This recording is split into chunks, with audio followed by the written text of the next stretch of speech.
مشرکین مکہ کا سردار، مشرکین مکہ کا سپاہی سالار، مشرکین مکہ کی کمان سنبھال رہا تھا۔ ارباب ذی وقار توجہ کیجئے گا، ابو سفیان بہادر انسان، اور عرب کا رواج تھا جب بھی کوئی جنگ لڑی جاتی تو پہلے دشمن کی طرف سے آواز دی جاتی، آئیے نہ کون میدان میں آ کر میرا مقابلہ کرے گا۔ ارباب ذی وقار توجہ کرنا، ابو سفیان نے حکم دیا عتبہ بن ورقہ کو، وہ میدان میں اترا۔ ادھر سے حضرت علی رضی اللہ تعالی عنہ شیر خدا پیارے پیغمبر صلی اللہ علیہ وسلم کے رشتہ دار، چچا زاد بھائی بھی اور داماد بھی میدان میں اترے۔ ایک ہی وار سے عتبہ کا سر قلم کر کے میدان میں پھینک دیا۔ پھر دوسرا کافر آیا، وہ بھی واصل جہنم ہوا۔ تیسرا کافر آیا، وہ بھی حضرت علی کی وار برداشت نہ کر سکا۔ حضرت علی کرم اللہ وجہہ نے لگاتار وار شروع کر دیے۔ اب سارے کافر ٹوٹ پڑے حضرت علی کے اوپر۔ ادھر سے پیارے پیغمبر رضی اللہ تعالی عنہ اس بات کا معائنہ، اس جنگ کی معائنت اور اس جنگ کی نگرانی فرما رہے ہیں، اور اپنی آنکھوں سے صحابہ کرام کے کارناموں کو دیکھ رہے ہیں اور مسکرا رہے ہیں۔ صحابہ کرام کافروں پر ایسے ٹوٹ پڑے جیسے شیر بکریوں پہ ٹوٹ پڑتا ہے۔ اللہ اکبر۔ صحابہ کرام نے بڑی جرت مندانہ انداز میں عہد کی لڑائی لڑی اور فتح کے قریب ہو گئی۔ ارباب ذی وقار اسی لڑائی کے اندر ایک صحابی رسول صلی اللہ علیہ وسلم جام شہادت نوش کرتے ہیں۔ حضرت مصعب بن عمیر رضی اللہ تعالیٰ عنہ صحابی رسول ہیں، ذرا توجہ کیجئے گا۔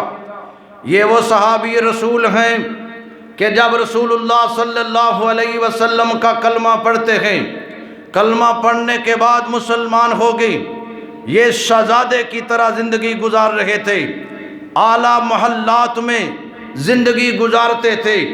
جب حضرت مصعب بن عمیر کے باپ کو پتہ چلا کہ مصعب مسلمان ہو گئے، اب باپ نے اپنے بیٹے سے گھر بھی چھین لیا، بچے بھی چھین لیے اور مال بھی چھین لیا، حتیٰ کہ تن پہ جو کپڑے تھے شلوار اور قمیض، دو کپڑے باقی رہ جاتے ہیں، باپ نے وہ بھی چھین لیے۔ حضرات محترم پیغمبر کے پاس پہنچتے ہیں، اللہ کے نبی نے بٹھایا، ان کی حوصلہ افزائی کی۔ اللہ کے پاک پیغمبر صلی اللہ علیہ وسلم کو جب اطلاع دی جاتی ہے کہ جناب والا مصعب بن عمیر شہید ہو گئے، مصعب بن عمیر نے جام شہادت نوش کر لی، اللہ کے پاک پیغمبر صلی اللہ علیہ وسلم کے صحابی کو صحابہ کرام کفنانے کا وقت آتا ہے، آ کر عرض کرتے ہیں یا رسول اللہ، ایک بات یہ بھی عرض کرتا چلوں، میرے مسلمان بھائی، شہید کا صرف جنازہ پڑھا جاتا ہے، شہید کو غسل نہیں دیا جاتا، شہید جس حال میں ہوتا ہے اس کو غسل دینے کی کوئی ضرورت نہیں ہوتی۔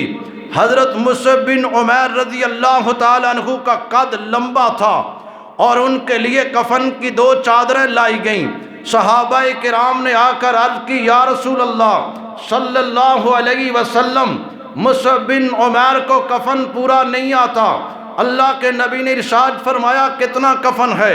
یا رسول اللہ دو ہی چادریں ہیں، وہ بھی چھوٹی ہیں، اور پاؤں کی طرف سے اگر کھینچتے ہیں یا رسول اللہ سر ننگا ہو جاتا ہے، اگر سر کی طرف سے کھینچتے ہیں تو پاؤں ننگے ہو جاتے ہیں۔ اللہ کے نبی نے ارشاد فرمایا کہ میرے صحابہ، مصعب کے سر کے اوپر کفن دے دو اور پاؤں پر گھاس ڈال دو، کل قیامت کے دن جب میرا یہ صحابی، جب یہ شہید اٹھایا جائے گا، اللہ کی عدالت میں اس کے گاس ہے، یہ بھی اس کی شہادت کی گواہی دے گا۔ اے اللہ تیرا کلمہ پڑھنے کے جرم میں مجھے باپ نے گھر سے نکال دیا، اے اللہ تیرا کلمہ پڑھنے کے جرم میں مجھے کپڑے بھی اتارنے پڑے، مجھے گھر بھی چھوڑنا پڑا، مجھے علاقہ بھی چھوڑنا پڑا، آج تیرے نام پہ میں قربان ہو کر کفن جو دنیا سے جا رہا ہوں، اے اللہ کفن بھی مجھے پورا نہیں ملا ہے۔ یہ گاس گواہی دے گا پیغمبر کے صحابی کی شہادت کی۔ میرے مسلمان بھائی، اس کا نام ہے ایثار، اس کا نام ہے وفاداری، اس کا نام ہے محبت دین، اس کو کہتے ہیں قربانی صحابہ کرام رضوان اللہ تعالیٰ عنہم اجمعین کی۔ تو مسلمان دوست توجہ کرنا، اللہ کے پاک پیغمبر صلی اللہ علیہ وسلم عود پہاڑ پر جلوہ فروز، اور کافروں نے مل کر صحابہ کرام کو ایک دامن سے دوسرے دامن کے درمیان میں خالی جگہ ملی تو اللہ کے نبی پر حملہ کر دیا، اللہ کے نبی پر ٹوٹ پڑے۔ اللہ کے نبی صلی اللہ علیہ وسلم ارشاد فرماتے ہیں، اعلان کرتے ہیں، او میرے انصاری، او میرے مہاجرین صحابہ، او کون جو تم میں سے میں محمد پر اپنی جان قربان کرے گا؟ اللہ اکبر، اللہ اکبر۔ انصاری بچوں میں سے ایک بچہ ٹوٹ کر سامنے آیا، آ کر کہنے لگا، اللہ کے نبی میں اپنی جان تمہارے اوپر قربان کر دوں گا۔ تیر آیا، وہ بچہ سامنے ہو گیا، تیر سینے میں پیوست ہوا، جام شہادت نوش کر گیا۔ دوسرا تیر آیا، دوسرا بچہ آگے ہو گیا، سینے میں تیر لگا، وہ بھی جام شہادت نوش کر جاتا ہے۔ تیسرا تیر آیا، تیسرا بچہ سامنے ہو گیا انصاریوں کا، وہ بھی جام شہادت نوش کر جاتا ہے۔ چوتھا تیر آیا، چوتھا بچہ سامنے ہوا، وہ بھی تیر لگنے سے جام شہادت نوش کر جاتا ہے۔ اور پانچواں تیر آیا، چھٹا تیر آیا، ساتواں تیر آیا، چھٹا اور ساتواں بچہ بھی جام شہادت نوش کر جاتے ہیں۔ اور صحابہ کرام پیغمبر کے آگے آ کر کھڑے ہو جاتے ہیں۔ میرے مسلمان بھائی، انصاریوں کے بچوں کا جذبہ تو دیکھیے نا، کتنا جذبہ کہ نبی علیہ السلام پہ تیروں کی بارش ہوئی، تیر نہیں لگنے دیے، اپنے اوپر تیر کھا لیے، جام شہادت نوش کر لی، پیارے پیغمبر کا دفاع کر دیا۔ اگر انصاریوں کے بچے تیر برداشت نہ کرتے تو جمعے کی نماز نورپور والے ادا نہ کرتے، آج نورپور والے قرآن نہ پڑھ سکتے، نورپور والوں کے چہروں پہ پیارے پیغمبر کی سنت نہ ہوتی، آج نہ جانے آذان کی آواز بھی سنائی دیتی یا نہ سنائی دیتی۔ صحابہ کرام کی قربانیاں، صحابہ کرام کے ایثار، صحابہ کرام کی محبتیں، میرے مسلمان بھائی توجہ کرنا، اللہ کے پاک پیغمبر صلی اللہ علیہ وسلم اسی غزوہ احد کے دامن میں، غزوہ احد کے پہاڑ پر ایک اور شہید کا نظارہ تمہارے سامنے لاتا ہوں۔ اللہ اکبر، جنہوں نے پیارے پیغمبر کی عزت پہ اپنی جان قربان کی، پیارے پیغمبر کے اسلام کے لیے اپنی جان قربان کی، اپنی بیوی کو بیوہ کر دیا، بچوں کو یتیم کر دیا، وہ صحابی رسول ہیں حضرت سعد ابن ربیہ۔ اللہ اکبر، اللہ اکبر، کتنا خوبصورت نام ہے صحابی کا، اور کتنا خوبصورت کارنامہ ہے صحابی کا۔ اللہ کے نبی نے ارشاد فرمایا کہ حضرت سعد ابن ربیہ کو تلاش کیا جائے۔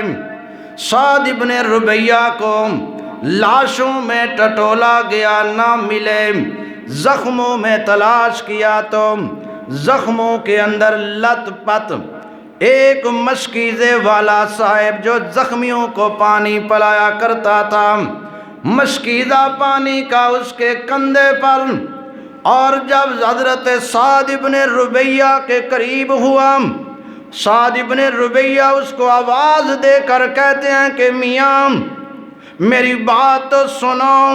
وہ مشکیزہ پانی کا نیچے رکھ دیتا ہے سعد بن ربیہ کو۔ وہ مشکیزے والا صحابی پوچھتے ہیں کیا پانی چاہیے؟ سعد بن ربیہ کہنے لگے کہ مجھے پانی کی طلب نہیں، سر سے خون بہہ رہا ہے، چہرہ خون آلودہ، کپڑے خون سے بھرے ہوئے، خون آلودہ، جسم پر زخم ہی زخم۔ وہ مشکیزے والے صاحب کہنے لگے کہ ارے بھائی آپ کو پٹی مرم دوائی کہا کسی چیز کی کوئی ضرورت نہیں ہے، میں دنیا سے جا رہا ہوں، میں دنیا سے جا رہا ہوں، آپ یہ بتائیے کہ محمد عربی صلی اللہ علیہ وسلم کا کیا حال ہے؟ مشکیزے والے صاحب نے جواب دیا کہ آقا پرسکون ماحول میں ہیں، آقا اللہ کے امان میں ہیں، آقا حفاظت میں ہیں۔ اور اس کے بعد سعد بن ربیہ نے مشکیزے والے صاحب سے کہا کہ جناب تجھے رسول اللہ صلی اللہ علیہ وسلم نے سلام دیا ہے، آپ سعد بن ربیہ، اور تجھے رسول اللہ بلا رہے ہیں، اٹھنا چاہتے ہیں اٹھ نہیں سکتے، زخم اتنے زیادہ ہیں، پھر اٹھنا چاہتے ہیں پھر نہیں اٹھ سکتے۔ جس طرح زخمی شیر زخموں کی تاپ میں اٹھنا چاہتا ہے اٹھ نہیں سکتا، حضرت مصعب سعد بن ربیہ رضی اللہ تعالیٰ عنہ اٹھنا چاہتے ہیں اٹھ نہیں سکتے، آخر ہار کے زخموں کی تاپ نہ لاتے ہوئے عرض کرنے لگے کہ جناب میرے آقا کو سلام کہنا، میرے آقا کو سلام کہنا، میرے آقا کو سلام کہنا، اور میرے قبیلے کے لوگوں کو یہ بات کہہ دینا کہ تمہارے سعد بن ربیہ سردار نے تمہارے پیارے پیغمبر کے دین کے لیے اپنی جان قربان کر دی ہے، اور اگر تم پیارے پیغمبر کے دفاع میں کوئی کسر چھوڑو گے تو کل قیامت کے دن سعد بن ربیہ تمہارا گریبان پکڑے گا، سعد بن ربیہ تمہارا گریبان پکڑے گا۔ ارباب ذی وقار یہ جملہ کہا، سعد بن ربیہ کی روح پرواز ہو گئی، اور مشکیزے والے صاحب کو وصیت کے نام سے یہ جملہ دیا کہ میں تجھے وصیت کرتا ہوں میری وصیت کو میرے قبیلے والوں کے پاس یہ پہنچا دینا۔ ارباب ذی وقار توجہ کرنا، جنگ ختم ہو گئی۔